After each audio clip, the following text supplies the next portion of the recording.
The anime for Fumetsu no Anatae or To Your Eternity just released and it's already a masterpiece. The animation is downright stunning and the expressions on the characters' faces make it hard not to feel the same emotions that they're feeling. And then in the back of the anime there's an amazing soundtrack that adds so much emotion to the story. And while the animation and music may captivate the audience, the most important part of this episode is of course the story. In the beginning there was an orb, most likely created by God.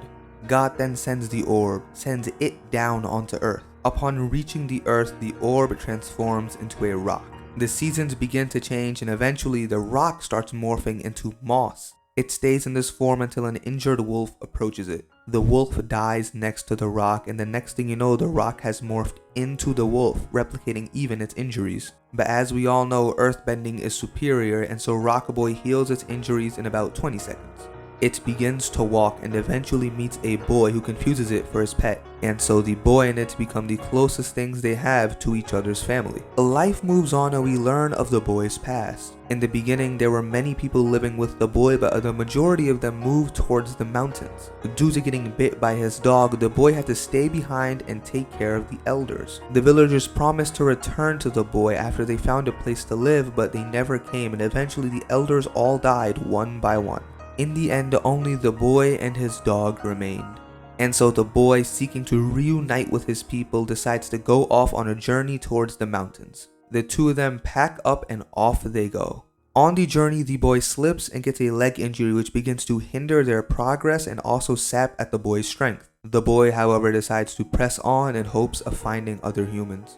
Following markers left by other people, the boy eventually gets to a marker which has been crossed out with an X. Ahead of the marker are many broken down wagons and headstones. While the boy attempts to remain strong in the beginning, he eventually starts crying. He asks it if they will ever reach the mountain, but realizing that the wolf cannot respond to him, he starts crying even harder. Realizing he's been talking to himself this whole time, he apologizes and decides that going home is the best course of action.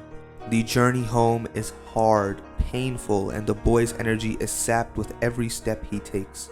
When they get home, he attempts to convince himself that his wound is healing when it is in fact infected. He develops a fever and gets extremely sick. He struggles to get out of his bed and into his chair, saying that if he's sleeping when they all come back, that would be embarrassing, right? Telling it to never forget him, he puts his head back and closes his eyes. The boy passes away, finding paradise with the other villagers in the afterlife.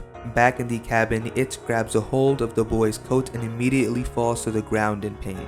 It takes the form of the boy and even replicates the injury, which almost immediately heals. We learn that strong stimulation is required for it to transform, and this was a stimulation it needed to assume a human form. Finally, it leaves the cabin in search of an even stronger impetus and will no doubt fulfill the boy's wish of exploring the world and finding paradise. And with this, the masterpiece of an episode ends. A masterful episode which could have been its own story ends, and we are left with a sneak peek into episode 2 where it finally discovers a forest. In this forest resides people, and with people come adventures. And with that, it is also the end of this video. I hope you enjoyed. If you did, why don't you drop a like, maybe drop a comment, and subscribe if you want to see more. Until the next video, toodles.